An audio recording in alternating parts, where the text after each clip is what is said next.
Assalamu alaikum students, I am Faizan Noor and you are watching Economics TV।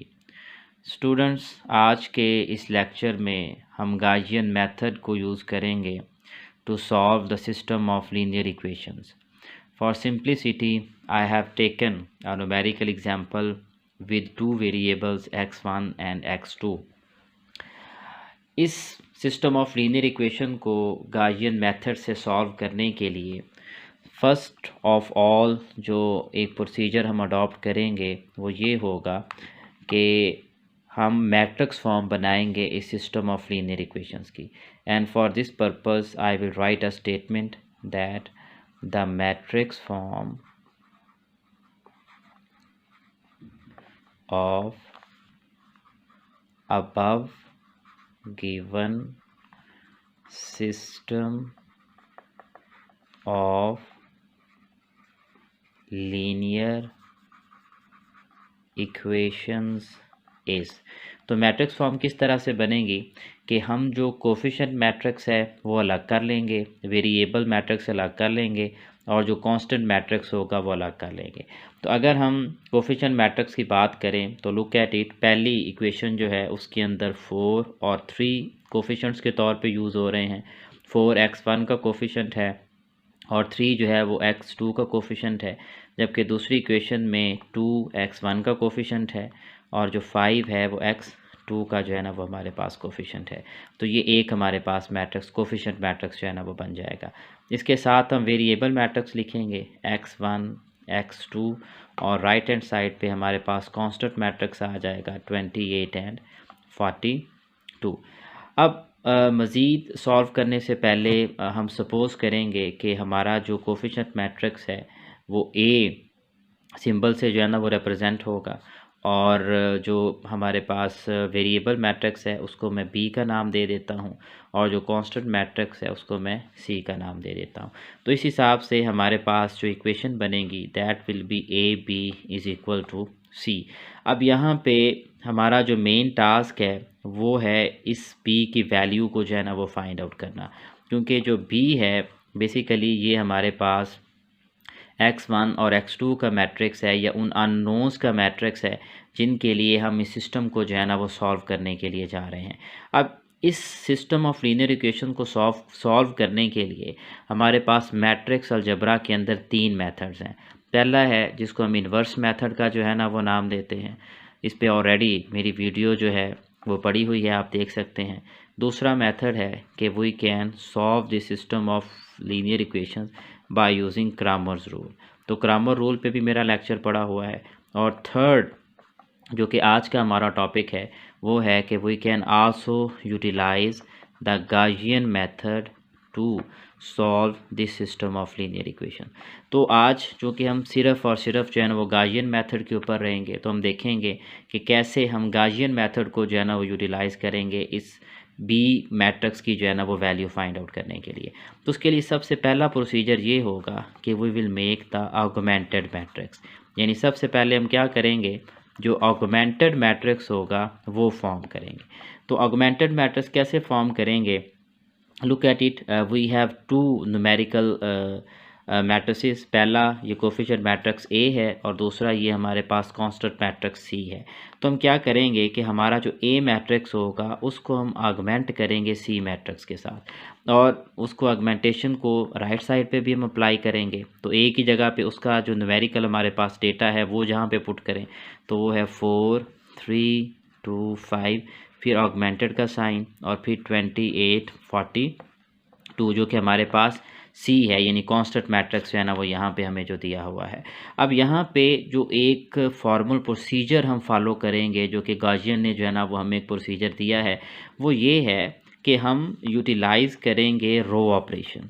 ठीक है, और row operation को utilise करते हुए या रो ऑपरेशन को यूज़ करते हुए हम जो काम करेंगे वो ये होगा कि ये जो हमारा कोफिशिएंट मैट्रिक्स होगा इसको हम कर देंगे ट्रांसफॉर्म आइडेंटिटी मैट्रिक्स के अंदर। यानी जो हमारा कोफिशिएंट मैट्रिक्स होगा उसको हम ट्रांसफॉर्म करेंगे आइडेंटिटी मैट्रिक्स के अंदर। तो फुल हम इसमें जो है ना वो नहीं करेंगे इसको आइडेंटिटी मैट्रिक्स के अंदर ट्रांसफॉर्म। तो उसके लिए मैं प्रोसीजर आपको बताऊंगा कि किस हद तक जो है ना वो इसको हम जो है ना वो ट्रांसफॉर्म करेंगे। तो उसके लिए सिंपल जो प्रोसीजर होगा वो आप ये ज़हन में रखें कि आइडेंटिटी मैट्रिक्स जो है उसकी फॉर्म में जो है ना वो ऑलमोस्ट जो है ना वो हम इसको लेके आने की जो है ना वो कोशिश करेंगे, और सिर्फ एक ख़ास हद तक ही इसको जो है ना वो हम आइडेंटिटी मैट्रिक्स में लेके आएंगे। या आप यूँ कह सकते हैं कि हमारे पास यहाँ पे जो प्रिंसिपल डायगोनल होगा, ये वाला प्रिंसिपल डायगोनल वो होता है जहाँ पे जो रो और कॉलम की डायमेंशन होती है वो सेम होती है, यानी A11 और A22। तो जो प्रिंसिपल डायगोनल होगा यहाँ पे हम 1 लेके आएंगे, यहाँ पे 1 लेके आएंगे, और यहाँ पे ऑफ द प्रिंसिपल डायगोनल में ये वाला एलिमेंट जो है इसको हम 0 करेंगे। ठीक है जी।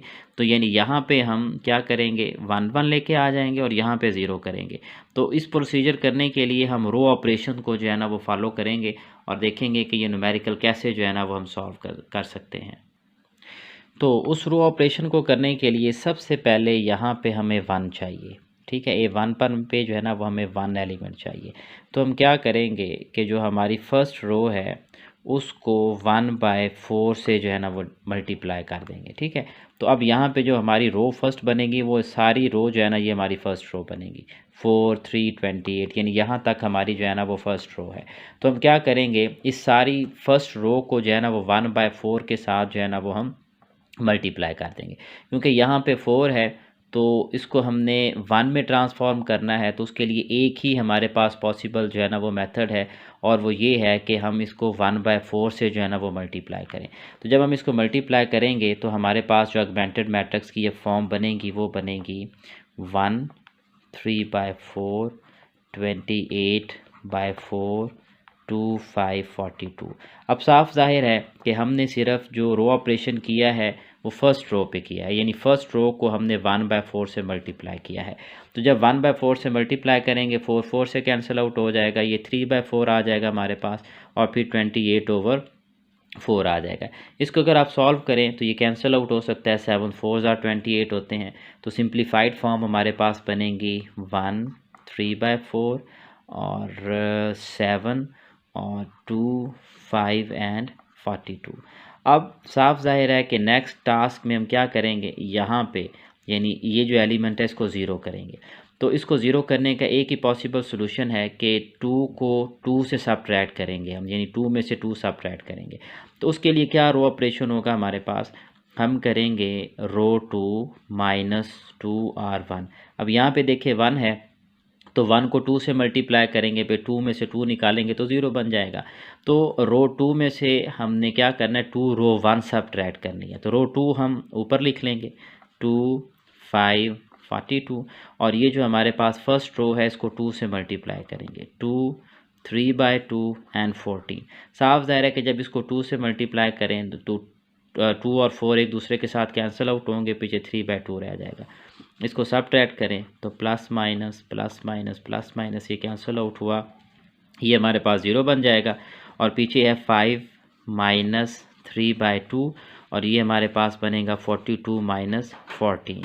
तो 42 में से जब हम 14 माइनस करते हैं तो ये हमारे पास बनेगा 8, और 3 में से 1 निकालेंगे तो ये 28 जो है ना वो हमारे पास बन जाएगा। ठीक है जी। अब इसको मज़ीद सिंप्लीफाई करें तो 2 5 10, 10 में से 3 निकालेंगे तो 7/2, और ये हमारे पास 28 बन जाएगा। तो ये हमारे पास नई रो 2 जो है ना वो बन जाएगी, जिसको हम इस रो की जगह पे जो है ना वो रिप्लेस कर देंगे। तो जो हमारा नया जो है ना वो मैट्रिक्स बनेगा ऑगमेंटेड, वो कुछ इस तरह का होगा 1 3/4 और 7 उसी तरह से, और ये बन जाएगा 0 7/2 एंड 28। तो ये हमारे पास जो है ना वो न्यू ऑगमेंटेड मैट्रिक्स जो है ना वो बन जाएगा। अब यहाँ पे हम क्या करेंगे कि ये जो हमारे पास A22 है, इस A22 को जो है ना वो हम 1 करेंगे। तो इसको 1 करने के लिए सिंपल सी बात है, हम क्या करेंगे कि हम इस जो सेकंड रो है, ये सारी हमारी जो सेकंड रो है, इसको हम मल्टीप्लाई कर देंगे 2/7 के साथ। साफ ज़रा जब 2/7 से मल्टीप्लाई करेंगे तो 7 7 से कैंसिल हो जाएगा, 2 2 से कैंसिल हो जाएगा, पीछे 1 रह जाएगा। चलिए वो करते हैं जी। तो पहला उसी तरह से पहली रो आ जाएगी 1 3/4 7, और दूसरी बन जाएगी हमारे पास 0 1 और ये बन जाएगा 28 मल्टीप्लाइड बाय 2/7। ठीक है जी। अब यहाँ पे अगर आप देखें तो सिंपल सी बात है कि फर्स्ट तो हमारे पास उसी तरह से रो आ जाएगी 1 3/4 7, ये 0 1 भी उसी तरह से आ जाएगा। अब इसको काटें 7 1 ज़ार 7 7 4 ज़ार 28, तो 4 को 2 से मल्टीप्लाई करें तो हमारे पास रिज़ल्ट आ जाता है 8। तो ये हमारे पास एक सिंप्लीफाइड फॉर्म जो है ना वो ऑगमेंटेड मैट्रिक्स की आ गई, दैट इज़ 1 3/4 0 1 और राइट साइड पे हमारे पास जो है ना वो 7 एंड 8 जो है ना वो डिजिट्स आ गए। अब यहीं तक जो है ना वो हम एलिमिनेट करेंगे। जैसे मैंने स्टार्ट में बताया कि हम आइडेंटिटी मैट्रिक्स सिर्फ एक लेवल तक की बनाएंगे। प्रिंसिपल डायगोनल जो है, अब देखिए हमारे प्रिंसिपल डायगोनल पे जो है ना वो 1 आ गया और ऑफ द प्रिंसिपल डायगोनल ये वाला जो हमारे पास ये 2 1 है, यहाँ पे 0 आ गया। अब इसका मतलब ये है कि हमने, अब अगर आप देखें ना कि ये जो 0 था यहाँ पे हमारे पास जो A 2 1 है, बेसिकली ये हमारे पास x1 का जो है ना वो कोफिशेंट था। तो यहाँ पे देखें तो जो हमारे पास सेकंड रो थी, उस सेकंड रो के अंदर हमने x1 को जो है ना वो एलिमिनेट कर दिया। तो जब x1 एलिमिनेट हो गया तो हमारे पास सेकंड रो के अंदर सिर्फ एक एलिमेंट रह गया, दैट इज़ x2। यानी यहाँ पे ये देखें ना, ये 0 आ गया तो x1 ख़त्म हो गया।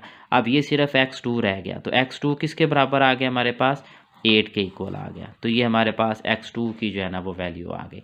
अब अगर आप फर्स्ट रो को देखें तो फर्स्ट रो के अंदर हमारे पास दोनों ही जो है ना वो कोफिशेंट्स की वैल्यू हैं, यानी x1 की वैल्यू भी है और x2 की वैल्यू भी है।